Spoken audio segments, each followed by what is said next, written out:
Roman Guibert, vigneron au Mas d'Omasgassac, à Agnan, en compagnie de mes frères.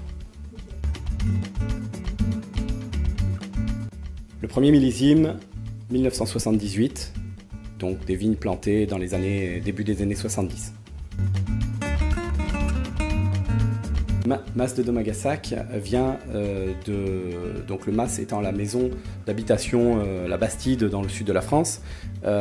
Domas étant le nom de famille des derniers occupants de cette maison avant que mes parents rachètent le Mas abandonné. Et le Gassac, c'est la rivière qui traverse la vallée et qui amène beaucoup de fraîcheur, notamment les nuits d'été.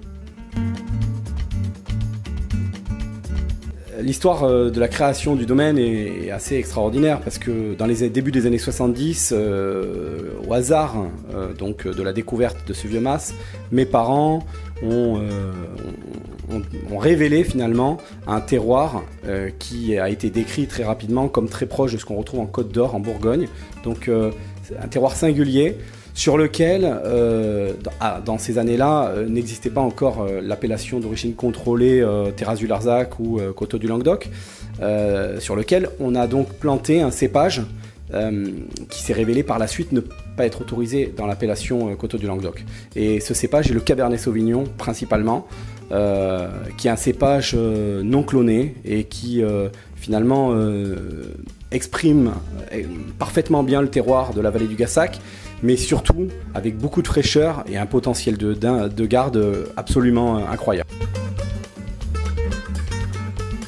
Au départ, c'était pas forcément, quand j'étais adolescent, le projet que j'avais fixé. Il se trouve qu'en sortant de mon bac, j'ai eu l'occasion de vivre une expérience en Nouvelle-Zélande pendant une année. Et dans ce pays, j'ai découvert une approche du vin très décalée, assez jeune, festive, avec des codes qui étaient peut-être un peu plus détendus que ce qu'on va retrouver en France. Et ça m'a réconcilié finalement avec une certaine simplicité et convivialité que je n'arrivais pas à retrouver à cette époque-là. Et en revenant après cette année-là, j'ai eu une révélation que la vallée du Gassac était le paradis et que Agnan était vraiment un terroir fantastique où j'avais envie de passer ma vie. La cuvée que j'ai souhaité présenter aujourd'hui, c'est la cuvée Rosé Frisant du Mas de Domagassac.